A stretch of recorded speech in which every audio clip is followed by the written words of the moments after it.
push pause for now, because I will start talking. Oh, here we go. Okay. Yes, we had to figure that out very quickly, how we get this this recording. So thank y'all for joining me over here. We'll make sure to get this over to Karima so she can have this recording for y'all later. Thank you for joining me over here. We're going to be discussing decolonizing and decolonizing your parenting and what that means. And you know, if y'all have any questions on like how to get started, we can work through that. So just a brief, I don't have slides because I think they're boring. So, but I do have a folder that I will share with you. And this is where what I've been learning from. So there's a Google folder that I started around decolonizing and colonization. And I'll make sure to send that over to Karima so she can share this information with you. I don't do slides like that. So my name is Yolanda Williams. I'm the founder of Parenting Decolonized. I got started with doing all this because I had a kid at 37 and I was like, I don't want to repeat the same mistakes my mom repeated with me. So how can I be a better parent? And it took me down the path of gentle parenting, positive parenting, conscious parenting. And then I realized that there are so many things keeping sort of roadblocks to me really being able to form a deep connection, really being able to practice conscious parenting. And what is that roadblock? And that roadblock for me was recognizing the trauma and the harm of enslavement and colonization from the past to the present. So that's when I started Parenting Decolonized, so I can just discuss this publicly with other people. Got the podcast, and now it's, workshops and conferences and, anyway. So thank y'all for joining me. And I am a type of person that I really love to engage the audience. So first, I wanted to ask, what do y'all think decolonizing is? You can go off of mute. Don't be shy. Yeah, maybe giving voice to more people than the government. Giving more, okay, I like that. Am I gonna say this right? Natalia? That's good, thanks. I wonder if that's part of it, is just actually breaking down the hierarchy structure between the parents and the kids, and kind of letting go of the patriarchy and everything that it brought with us. So yeah, trusting your children as sovereign beings. Exactly. Anybody else got a definition? No, she just took it. I was going to say recognizing the sovereignty of each individual.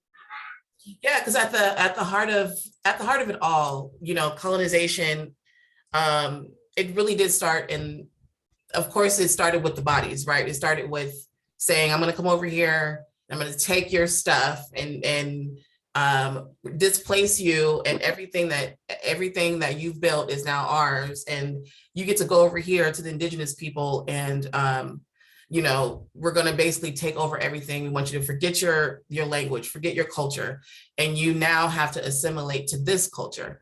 And it was violent, right? It was violent. There's no way around colonization being non-violent. It is a violent act in and of itself. But in order for it to really take place, it has to happen in the mind.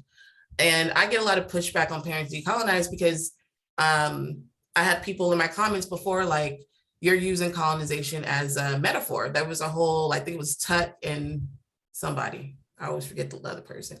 He wrote a paper about people using decolonizing as a metaphor for social justice. And that's not what I'm doing. As a Black person, a descendant of slaves, I'm using colonization because Black folks were colonized as well and enslaved. So our minds were also, back in the day, also colonized, and it created some intergenerational effects that we feel to this day. So it starts in the mind. That might be Karima, so let me just check. Okay, I'm gonna go on silent here. it starts in the mind and it infiltrates, pretty much everything that we do. I'm sorry, I'm looking at my notes here. Maybe I should have had slides. So to that effect, when we discuss,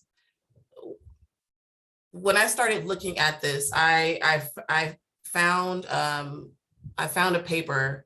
It's called, what is this? I can't say indigenous words and I hate to mess them up. I will link y'all to all of this, but the quote that really stuck out to me was, the most potent weapon in the hands of the oppressor is the mind of the oppressed. And I think about that, and I think about the ways that as parents, we basically colonize our kids' minds. And we do that, we socialize them to, basically, it sounds really harsh to say it this way, but we socialize them to be oppressed. Especially as Black parents, we always say things like, you have to work twice as hard, or you have to, Black parents who are, all parents who spank is oppressive, but specifically Black parents, we do it for different reasons than other people. And it came from safety, wanting to protect them from enslavers, wanting to keep them alive during, Lord, why is my brain not working this morning? It's not working. During Reconstruction, a child looking at someone could get them killed. So there was things that were developed in order to keep kids safe that are no longer serving us, that we have to let go of. So in order to start decolonizing, we really have to think about like, how do we start? What are the mindset shifts we need to make? And why is it so important? So that's why I think that deschooling and decolonizing and unschooling, all of that kind of works together, because we have to be willing to let go of the programming in our heads that we've been programmed to basically live within oppression, accept that these are the way things are and we can't change them. And that's just not true. So, hold on one second, y'all. I apologize. I'm having technical difficulties over here. My bad.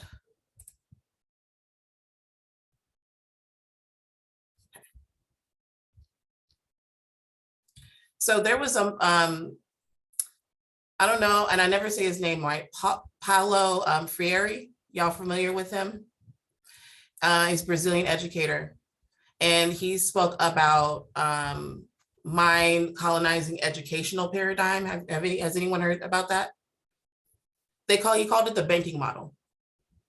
Basically said, if we look at the way children are taught these days, it's that knowledge, which is a commodity, is deposited into the brain, deposited by those who have it, which is the teachers, into the minds of the pupils, which is the students.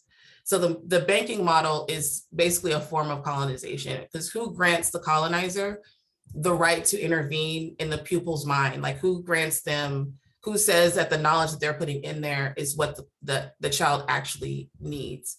And I think if we talk about parenting, we can say the same thing. When we think about all the things that parents do, about teaching manners, about teaching how you react to situations, how you act in public, how we act at school, those are all based on like social things that we do socially that have, oh, sorry, I think this is Karima. Hold on one second. I'm sorry, y'all. This is getting messy.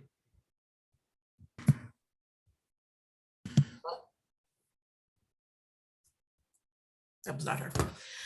So these were based, what was I at? The knowledge that parents sort of put into the child's brain, a lot of it is based on like social constructs that were created by whom? And so we just have to start thinking about who created the rules, why are the rules created, who does it serve, who makes a profit for them? When we start thinking about our parenting and the mindset shifts we need to start thinking about how we show up as parents to socialize them to either live in oppression or live as liberated people. So with that said, one of the first things that we have to do is start redefining what it means to be a parent. And I forget who said it, but thinking of our children as sovereign beings, that was not something that people did. Children were historically used as like labor for the family, especially during the industrial period. Children actually went to work and made money. And that's why a lot of people had kids. They were able to actually help support the family. And I think it wasn't until the 40s or 50s where that started to shift after labor laws started being enacted. That's when you started to see schooling, traditional school start to happen around, I think it was like 20s, 30s when the labor laws started to happen. That's when moms started staying home, fathers started going out, and kids started having to go to school. And from that point forward, everything about how we parent shifted. And it became really like we power over these children to maintain the status quo of patriarchy, of capitalism, and of white supremacy. So with that said, how can we start to examine like how we are showing up to make sure we aren't perpetuating those harmful systems within our own parenting? And I ask you guys to think about even just the rules you have in your home. Who decides what those are, and why? Is it a family thing? Like, I would love for someone to come off of mute and just discuss like how we help our children and guide them without powering over them with a bunch of rules and a bunch of and a bunch of guidelines that really only serve to, we obviously keep them safe, but also I feel like it mostly serves for the parents and not necessarily for the children. So I just kind of want to discuss rules. Anybody want to come off? Do you allow your child, if they're of maybe like 5+, to have a say in the rules and the guidelines of the home? Hey everyone, I'm Kim. That's an area where we are definitely have begun to shift, and so the rules are kind of a moving target now. We've got 5 kids and the youngest is 8, and so we are at a place now where we can really have those conversations, and a lot of it is more about agreements. Yeah. And so we're practicing the art of coming to an agreement about what we're going to do, what we're going to choose to do, and just making sure that it works for everybody, and that no one is negatively affected by other people's choices, one way or the other, up and all the way around. Yeah, and do you all have like meetings around it? We don't have formal meetings. Mm-hmm. That's something that I'm kind of pushing towards, and my husband kind of resists the whole family meeting. I feel like a family meeting that's regular and we can all like table things until it's time to bring it together would be helpful, and he kind of resists it for some reason, so we haven't really established that. It's more of a day-to-day, moment-by-moment adjustment. Yeah. So I'm itching to kind of be a little bit more formal with it, and others in the household will kind of be like, we'll deal with it, whatever the issue is on a case-by-case basis. I think it was my friend Sunjata's, Dr. Sunjata, who said to me that he does check-in. So he doesn't necessarily have like a formal meeting all the time. What he does is he's like, hey, every third Wednesday, we're going to just check in with each other.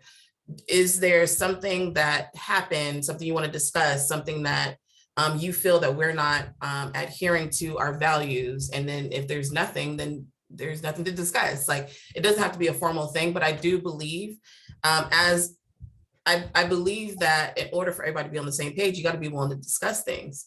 And you got to figure out how to do that on a regular basis, because how can you get feedback? And I think most people don't want feedback, and that's the issue. Mm-hmm.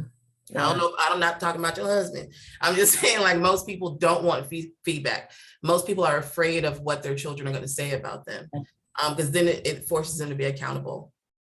Yeah, I agree that there's a component of that too. And I also, like, just as an example, my daughter plays volleyball, and her coach's style is to make corrections on the spot, as opposed to waiting until the game is over and then, okay, what did we do wrong? What could we have done better? She, they, in the middle of the play, she's giving them feedback, even if it's nonverbal communication. And so I think that's kind of been helpful for us too, is in the moment, if something's not working, let's talk about it now. Let's not wait till Friday at 3. Talk about it right now. Yeah. Thank you for sharing, Kim. Natalia? So this is my first year, and I'm actually wondering if I should, look at the deschooling talk as well.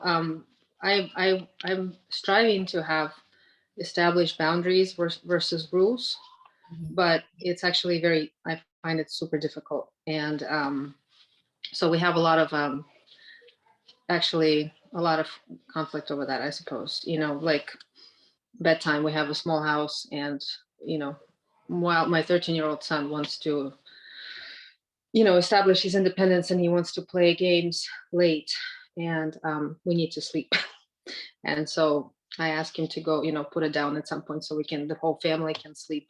But it's anyway, so I guess to me that is trying to establish a boundary rather than a rule. But it's still, I find it incredibly challenging. So I would love to hear thoughts. Yeah. I think when you start to talk, so the one thing I always suggest, and I think this is a big part of the mindset shift around coming more towards decolonizing, more towards being conscious parents, is talking about like the values of your family. So if one of your values is being considerate, then you can always have that, like you discuss as a family, what are our family values? What do we value together? What do we find really important for us to be able to work collaboratively together, to be able to function well without a bunch of drama? What are those things?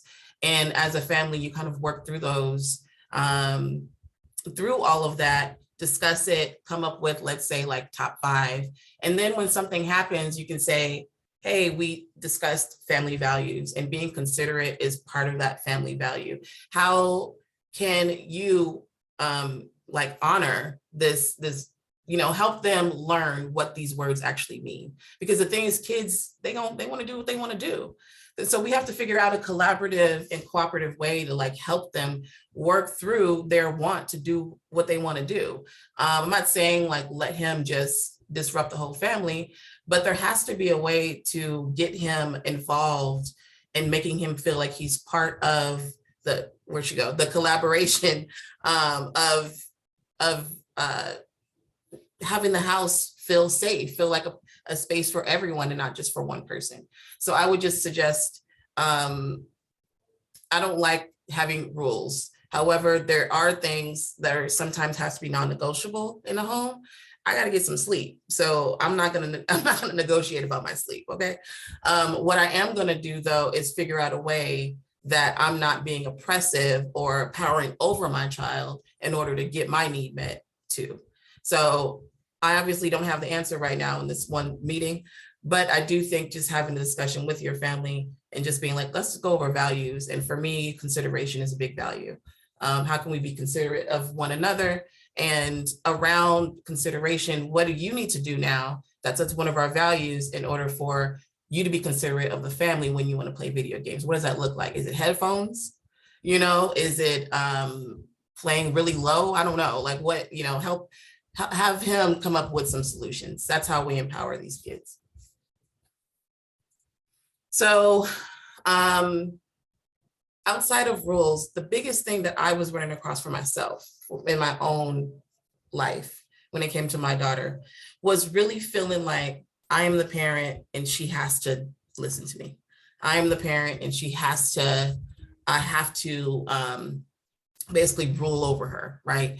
And, when you're raised sort of in that, is that better? When you're raised in like that paradigm, it's hard to let go of. And then we're also raised systemically to see adults as, more deserving of respect, more worthy, or like just implicitly, most people agree that children do not have the same rights as adults, which is not true. Unfortunately, it leads to all of this stuff when we start to really unpack the ableism that is inherent in parenting, the how patriarchy shows up, how capitalism starts to show up. If we don't start decolonizing, we just end up feeding back into those systems and then training our kids to feed back into those systems when they have kids or when they're, are around children, to shape their minds. So my biggest challenge is how do we start to unpack what our trauma, sorry, I keep getting text messages and I'm never sure if it's Karima.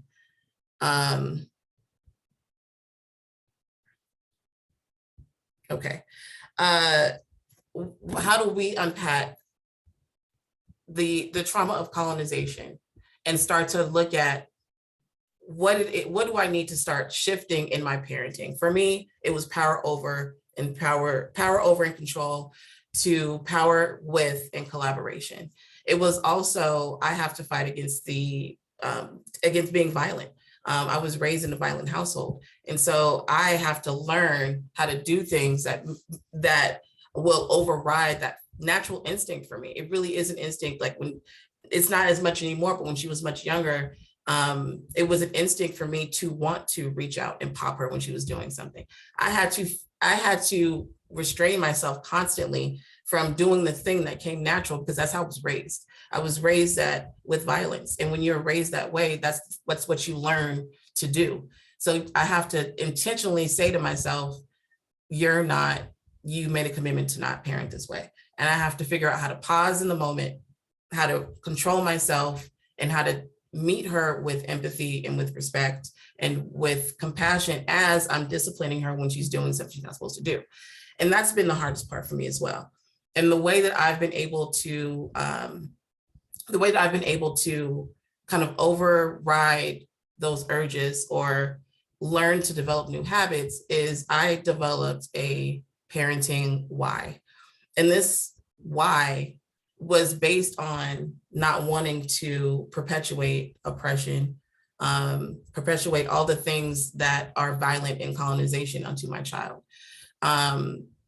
And it was really simple. It was just like, what do I want from this parent-child relationship? What do I see for us in the future?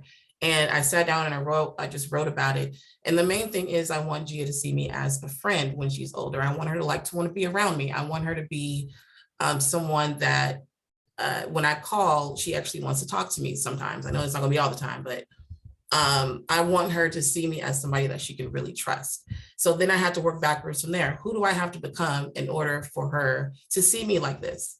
How do I show her what friendship is? If I want her to be my friend, I have to be her friend now.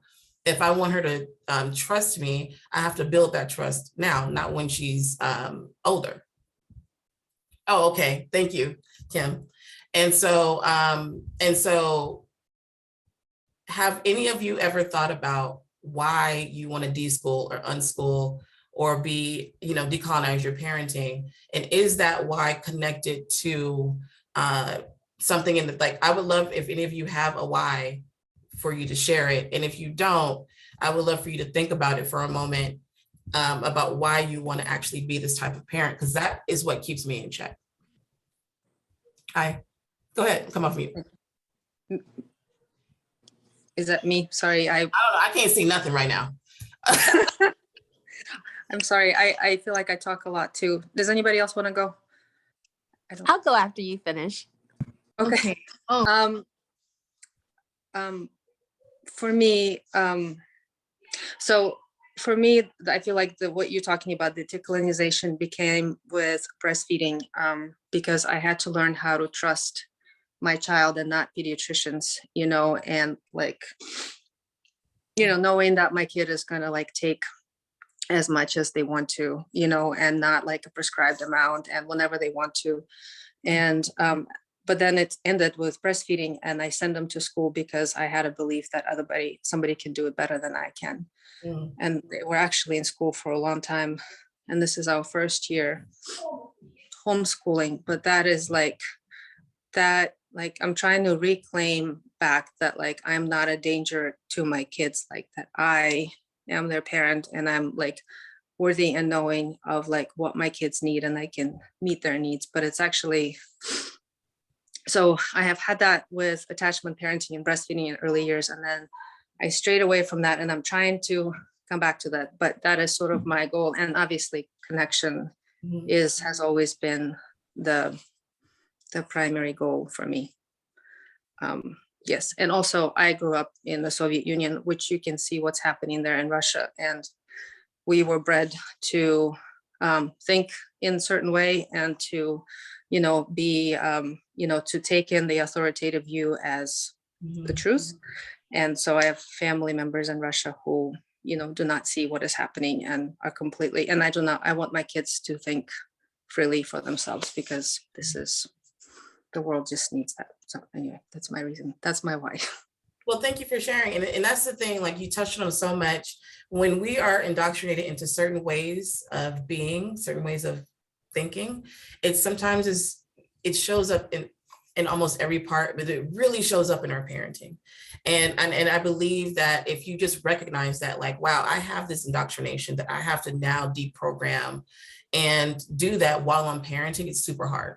So I don't want, one of the things that I want to always tell people is to have grace for yourself as you're becoming someone that you've never been before, because you've been indoctrinated all these years. I'm 42 this year, and I'm just realizing all the deprogramming that I have to still do. And so I have to be really gentle with myself as I'm going through this, and I'm being a parent, and I'm a business owner, and I'm still a woman, and you still have to be a whole person. And so as you're doing this work, Natalia, I just encourage you to be gentle with yourself. Hold yourself accountable, but try not to shame yourself or make yourself feel bad when you do something and it reminds you of, like, I did something recently. I was like, oh, like it reminded me of who I didn't want to be.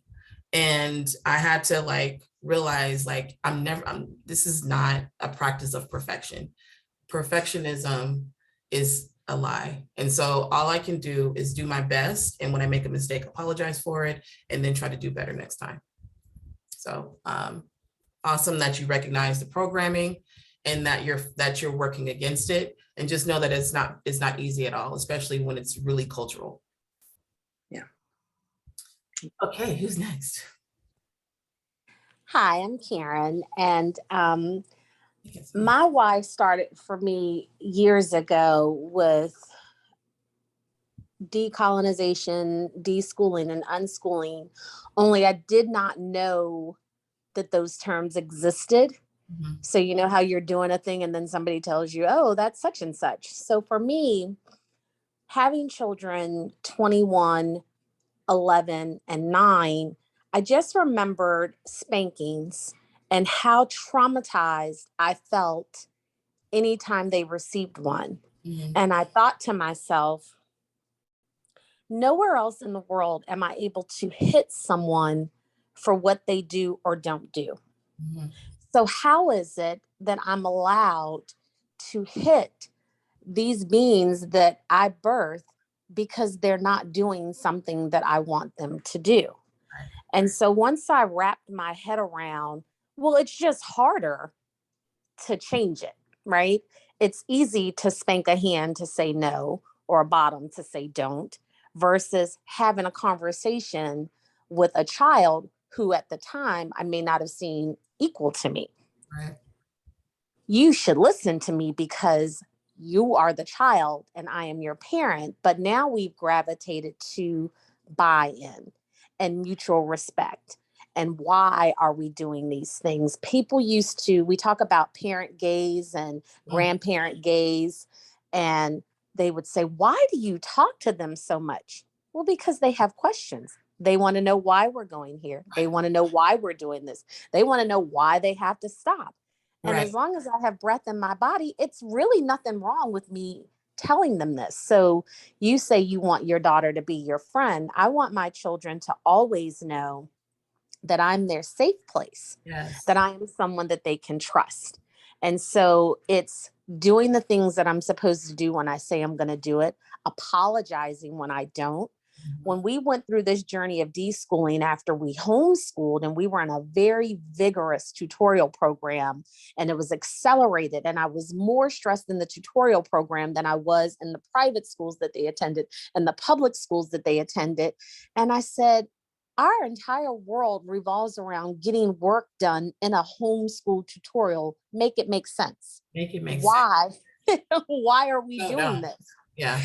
And when I let all that go, and I said, okay, we're just gonna wake up and learn what we want when we want. And then the hush fell over me, like, well, you can't do that. Yeah. That's crazy. But why is it crazy? Oh, that's right, because you have a background in education, because society has said that you have to learn these things and meet these benchmarks. And when I let all that go, and people would see my children, this is during the pandemic, or hear me on the telephone, what they didn't hear me say is, I have to go because we have to get this work done. You guys quiet down and finish your math. They heard quiet in my house. They heard children laughing. Yeah. And it really helped redefine for me partnership with my children, and that we don't have to do it like everybody's done it just because they've done it. And then you top on that, and I'm not going to speak too long on it, but just having a background, a spiritual background, a Christian background, which really tells you the parent is the head and how they need to follow. And then you're really just perpetuating these things onto your children. So my why for deschooling and decolonization is because I want to break generational curses, and I want to raise children who are healthy and healed and whole. That's my why. Thank you so much, Karen. That's beautiful. And I love that when you were talking about, you basically were like, who do I need to become? Like, that's always the question. I feel like as we're doing decolonizing, deschooling, it's a constant investigation of self, a constant investigation of our mindset, the programming that we've had. Why do I need to do these things? Who said? Who does it benefit? Who profits from it? I always say who profits, because in my mind, there's always somebody profiting from people being oppressed. So who profits from it? And then does it serve the goal of liberation? Does it serve the goal of children learning the best way that they are learning? And when we start to like ask ourselves these questions, we get to the core of the answer really quickly. And I think the fear for a lot of people is when you start answering those questions and then they get to that core, it's like, well, what do I do with this information now? How do I exist? Yeah. How do I exist, with knowing these things, like that all the rules are fake, because they are. All of this stuff is made up. So if it was made up by men back in the day, it could be remade. And we're doing that now with something like this. So thank you, Karen, for sharing that. Ian? I'm his wife. Hi, his wife.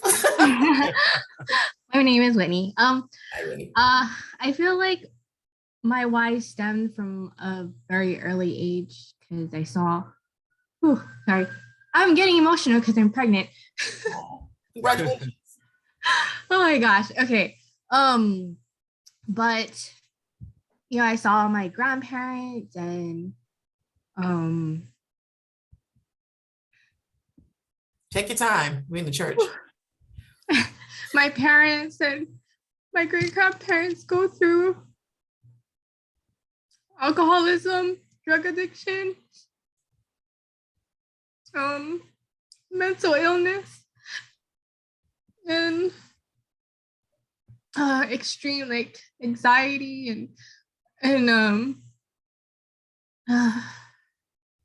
I guess I got like practice with my siblings because I was the oldest, and I got to, see how my parents treated me, and I'm like, I don't want to treat them like that. And I saw, my mistakes with them, and I was able to mend those mistakes with them. And then when I had my own child, it just like hit me real hard that I wanted to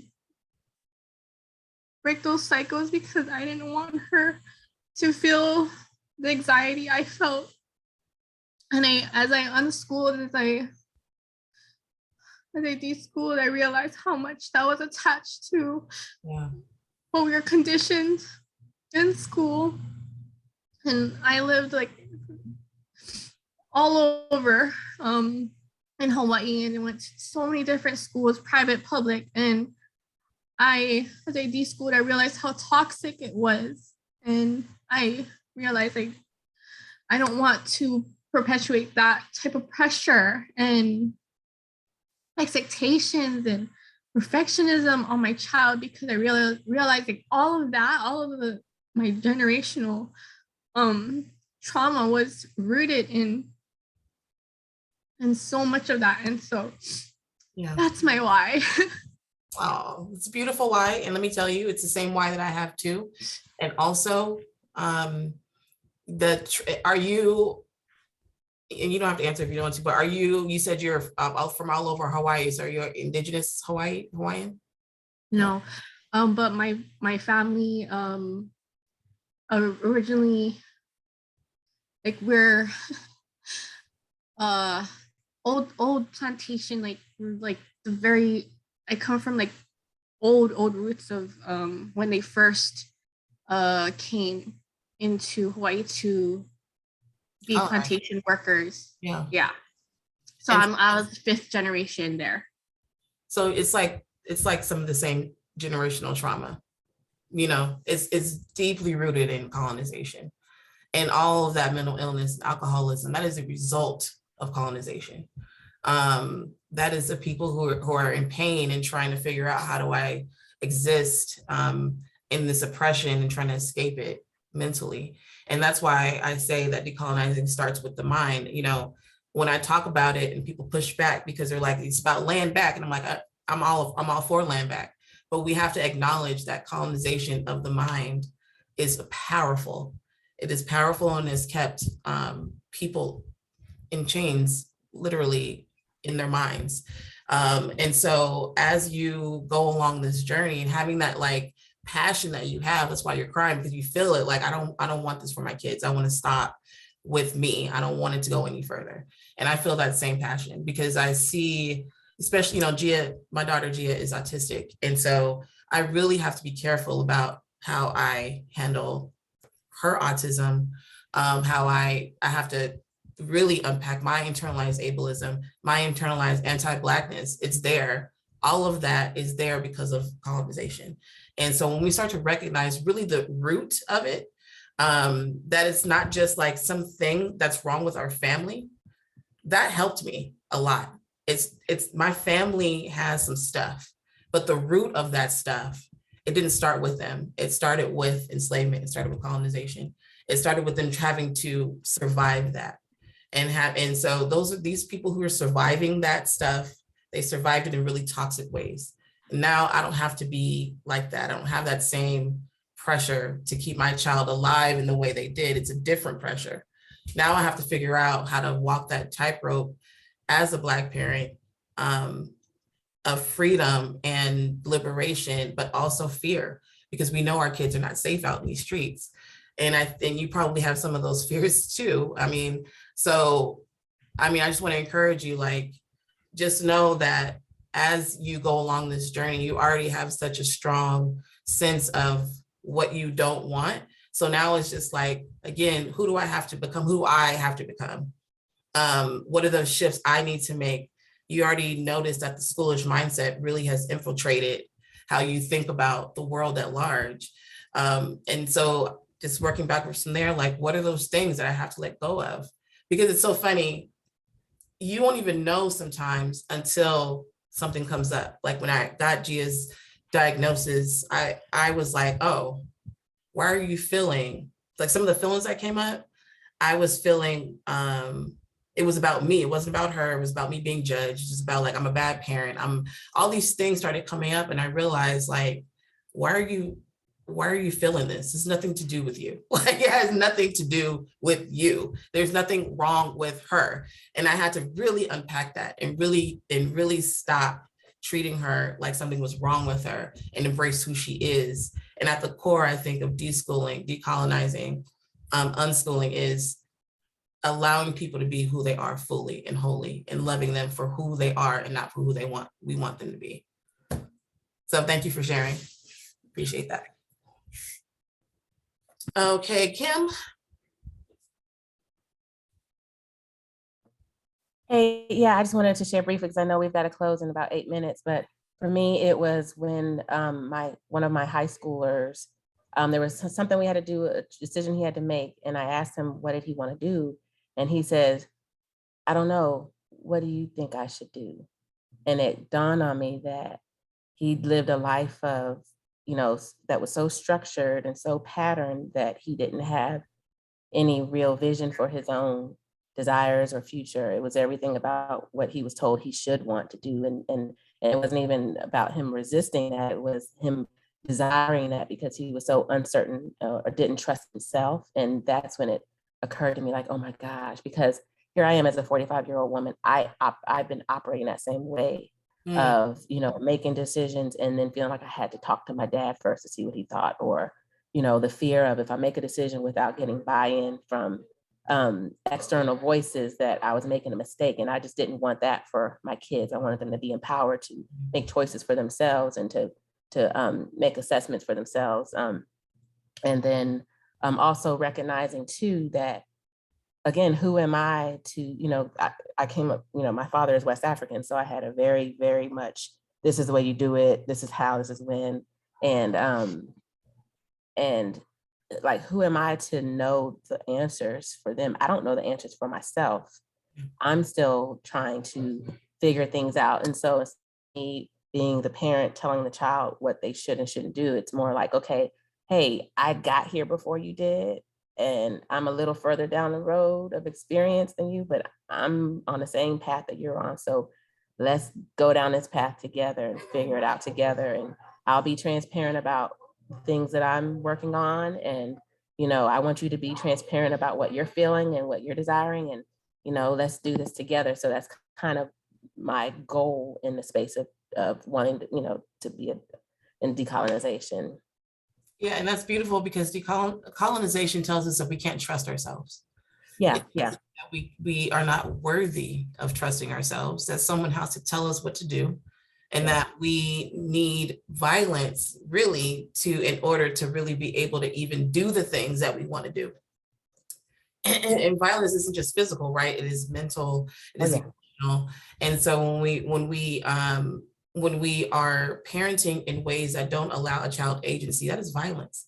When we parent in ways that don't allow a child to advocate for themselves, if your child is not able to tell you, you hurt my feelings, like I was never able to say those words, you hurt my feelings, or I could only be content or happy. I couldn't be fully myself. Fix your face. Fix your face. You can't be upset. You can't have attitude. You can't stomp around if you get up. So I always challenge parents to ask them, you have rules about how you don't want your child to display their emotions. So what can they do? Because they have to be able to. Otherwise, they're going to be taking it out on kids on the playground. That's how we get bullies. Taking it out on teachers at school if they're going to school. We really just need to start thinking about how we show up and the stuff that we are putting onto them, because we've been socialized to think that we can't be trusted and that we need to have someone tell us what to do all the time. I believe that children need guidance, but I've learned a lot from my daughter. She's 4 years old and non-speaking, and I'm still learned a lot from her just from observing her. And I had to check myself recently and just be like, you have underestimated her so much, so often, because she is autistic. And what does that say? Like, does she feel that? That's my question to myself. Has she felt that you've underestimated her? Why are you underestimating her? Like, questioning myself around this, because that is harmful. And that's not how I build her up to be, a whole person who loves herself. And at the end of the day, again, we're talking about this journey. It really is just about accepting people for who they are and allowing them the space to be who they are. And that means emotionally as well. Emotionally, we have to say to our children, you have the right to feel things. You have the right to express these feelings. And then we have to teach them how to do so in a way that isn't destructive or harmful for other people. Right. But they don't come out the womb knowing this. And we parents have to be able to model that first, model it, and then teach it. But a lot of us don't even do that because we don't know ourselves, because we never learned it. So with that said, is there, because we got to wrap it up soon. Is there any questions that you have for me as far as anything we spoke about or anything we didn't speak about? I think we got like a few minutes. But I really just want to encourage you. Again, the one thing that really helps me, because I'm still learning, I don't believe this is something that the journey like never ends, because our kids are evolving, we're evolving, they're becoming different people. So that means we have to adjust the people that they're becoming. And that as we get older and we learn more, they have to adjust to who we become, right? That's why it's a co-creation, I guess is what it is. So the best thing we can do as we're doing it is just to be willing to have conversations with them and check in with them every so often. How are you feeling? How, ask them about your parenting, ask them how they feel about it. And if your kid is showing signs of hesitation around telling you the truth, that's something that you need to work on, the trust in the relationship. They should feel safe with being like, well, actually, last week you turned that Wi-Fi off and it felt like a really big, like you didn't have to do that. I was actually playing my video game. Like they should be able to tell you how they feel, but they have to feel safe doing that. So we have to make sure that this is something that we're checking ourselves, we're checking our mindsets, we're checking out who we are becoming along this journey too, and making sure that we are allowing them space to advocate, to have agency, and just to be wholly themselves. Because at the end of the day, my whole goal for this is for my daughter to feel confident in who she is, no matter who she's around all the time. And I know that's not possible, but I want to at least form some sort of a shell around that, and hopefully she can fill that in. I have to trust her to be able to do that work herself as well. I can't be her everything. So is there anything else? We got a minute. Okay, so you guys are gonna go back to that other link and join Karima over there. Thank y'all so much for joining me, and I will make sure to give her the resources I told y'all about so you can read through some of the stuff that I've been reading through. Thank you. Thank you all. Bye. Thank you.